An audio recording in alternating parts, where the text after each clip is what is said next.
Okay, so excited tayo ngayon guys kasi for the first time, meron ng flip phone ng Infinix. Ito yung kanilang Zero Flip 5G at ito rin yung world's first flip phone na merong 4K Pro Stable vlogging camera. Mamaya pag-uusapan din natin yan. Pero doon muna tayo sa presyo.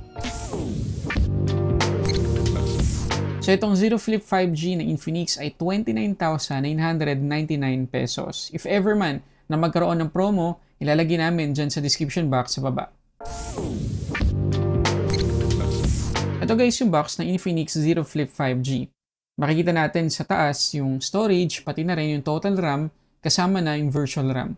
Sa gilid naman makikita natin yung Pro Stable, Corning, NFC, at high-res audio branding. Sa pinakalikod ng box, makikita natin yung top specs ng Zero Flip 5G. Kapag inopen natin yung box, aangat siya ng kaunti. At agad-agad makikita natin lahat ng laman. Kasama na dyan syempre, yung Zero Flip. Nandito din yung 70 watts na charger. Sa kabilang box naman yung charging cable at SIM ejector pin. At sa document sleeve, nandun yung mga case at yung warranty policy.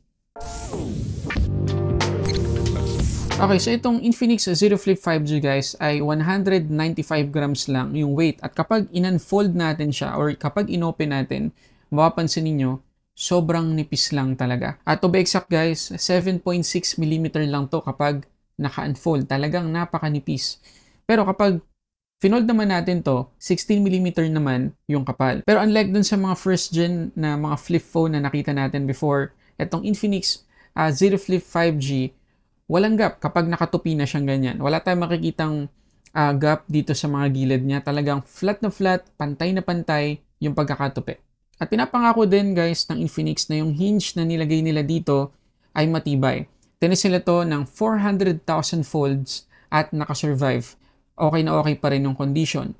Tapos mapapansin ninyo, maganda pagkakadesign nila sa hinge. Ayan, may branding, tapos parang antibay-tibay na itsura. Pero syempre dahil flip phone to guys, etong Zero Flip 5G walang IP rating. So ingatan natin sa mga alikabok o kaya naman sa tubig. Kahit yung mga ulan lang, patak-patak, ingatan natin kasi baka pasukan siya.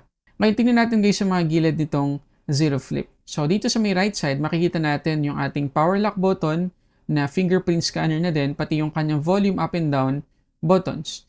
Dito naman sa may kabilang side, wala tayong makikita.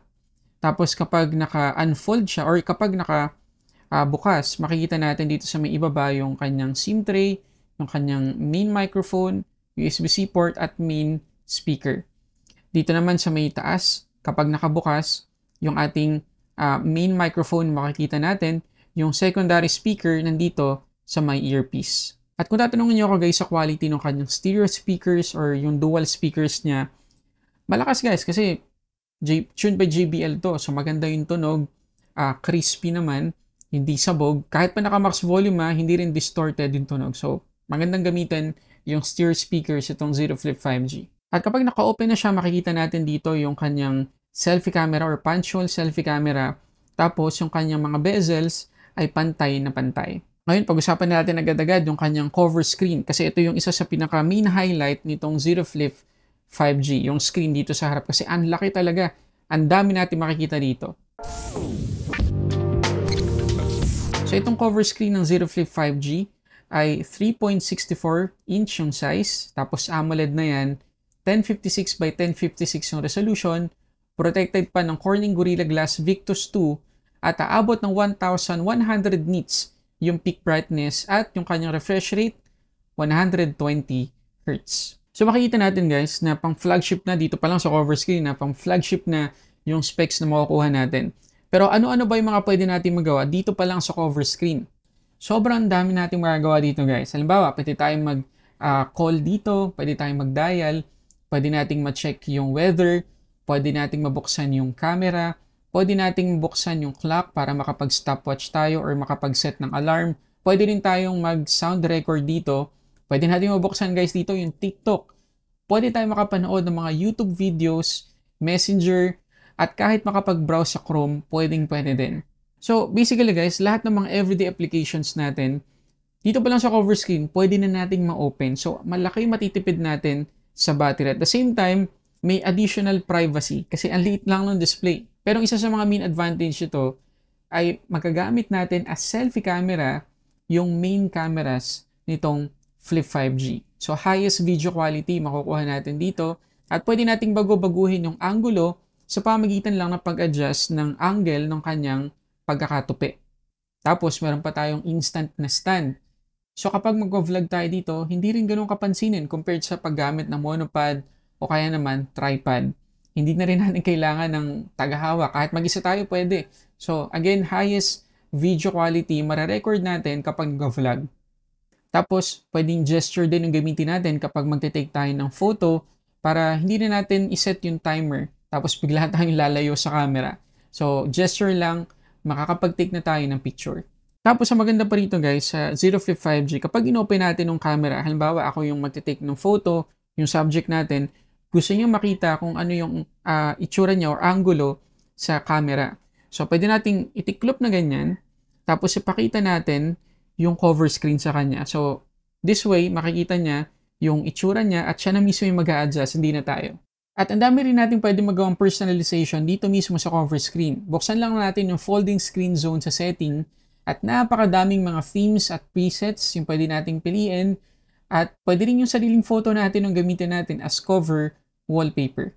At ang maganda pa dito guys sa cover screen, kahit protected na to ng Corning Gorilla Glass Victus 2, meron pa tong pre-installed na screen protector. Pero if ever man ang gusto natin tanggalin, pwede kasi nga meron tayong Corning protection. Ngayon dito naman tayo guys sa kanyang main display kapag naka-unfold.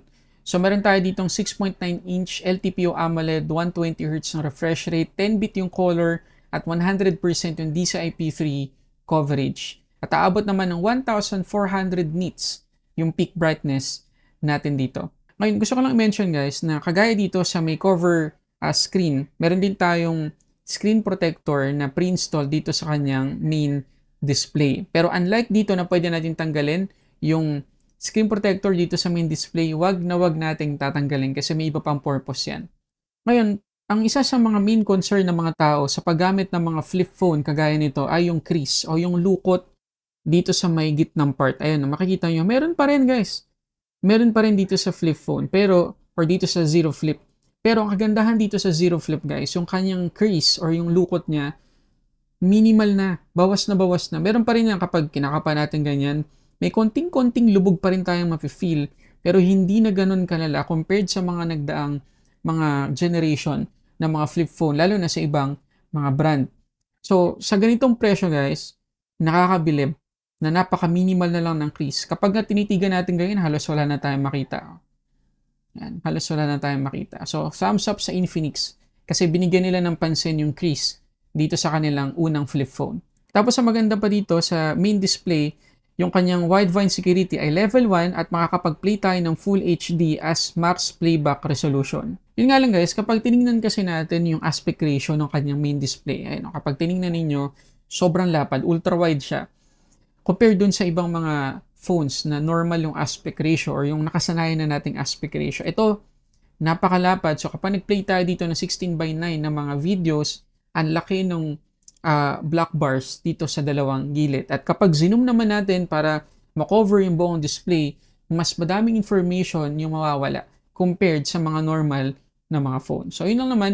Pero ang maganda rito, makakapag-play tayo ng Full HD content. Okay naman guys, pag-usapan natin yung mga camera. So meron tayong tatlong 50 megapixels dito. Yung main camera niya, merong OIS, f1.9 yung aperture. Yung kanyang ultra-wide naman ay f2.2, walang OIS.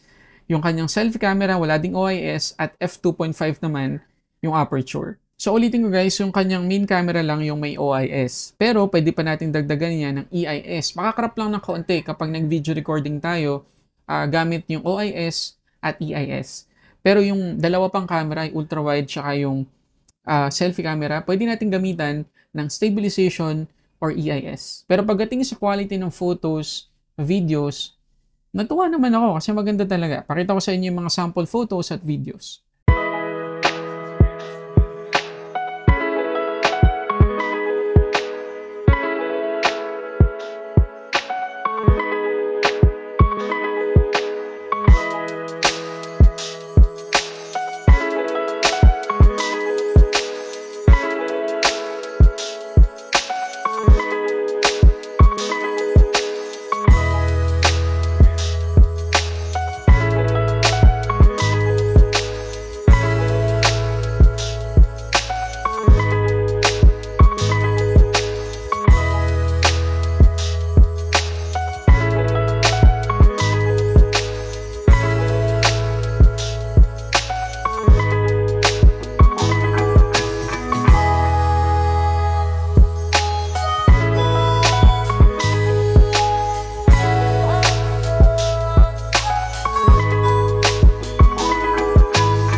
So dito naman tayo guys sa performance itong Infinix Zero Flip 5G. So out of the box, naka XOS 14.5 na tayo on top of Android 14.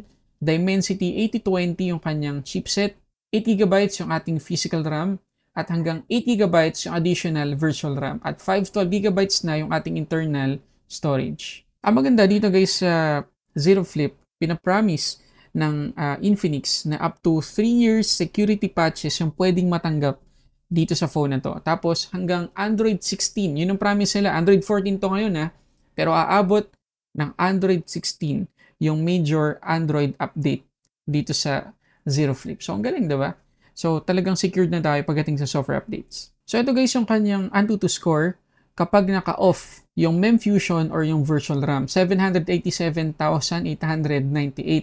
Akala ko yan na yung pinakamataas na makukuha nating Antutu score. Pero inon ko yung MEMFusion, ito naman yung score. Naging 801,970. So ang laki nun ginamp sa performance. So dito sa flip phone or dito sa Zero Flip ng Infinix, may advantage kapag ginamit natin yung virtual RAM.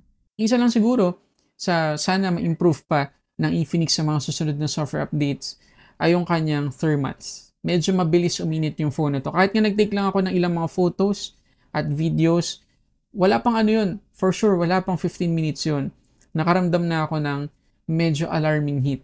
At kahit sa pag-test ko dito sa Antutu, tingnan nyo. Ayun, mapapansin niyo nag-start tayo ng 26.2, umabot siya ng 37 degrees. Pero kung hindi pa sapat yan, tingnan natin yung wildlife stress test. So dito sa wildlife stress test, makikita nyo na nabawasan tayo ng 11% sa battery, pero nadagdagan naman tayo ng 15 degrees, guys. 15 degrees pagdating sa thermals niya. So ang laki 49 degrees yung ating final temperature. So again, hinihini lang tayo dito sa phone na to. At ang isa siguro sa main reason kung bakit ganyan yung nangyayari, kasi nga, folding phone to or flip phone, so hindi na ganun kalaki yung space para sa cooling system. Yun lang naman yung theory ko. So medyo na-compromise yung cooling system dito sa phone na to. But then again, para maiwasan yan, hinihini lang tayo sa paggamit. So yung mga mabibigat na games, kalimutan na natin dito sa phone na to. Kayang-kaya niya yun yung mabibigat na games. Kayang-kaya niya. Pero dahil sa thermals niya, hindi ko ma-advise na maglaro tayo ng mabibigat na mga games dito. Casual games, no problem, okay lang. Pero again, yung sobrang demanding na mga games, yung graphic-intensive games, wag na muna. Ngayon, pagdating naman guys sa battery ng phone na to, 4,720 mAh yung capacity at 70 watts naman yung charging speed.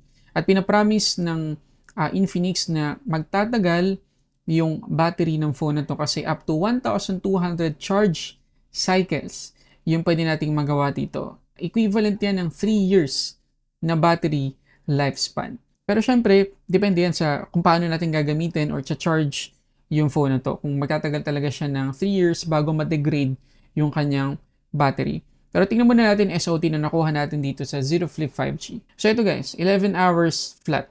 Okay, so hindi ganun ka-impressive. Good lang, good, pero hindi din naman nakaka-disappoint. Pero siguro nag-expect pa ako na mas malaki dito. Siguro mga 13-14 hours. Pero 11 hours, okay lang. Okay na din.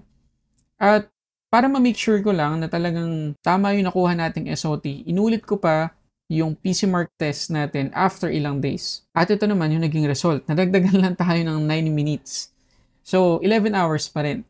So, sana ma-improve to kahit papano ng Infinix sa mga susunod na software updates. Pero again, itong 11 hours na to, sapat na sapat lang.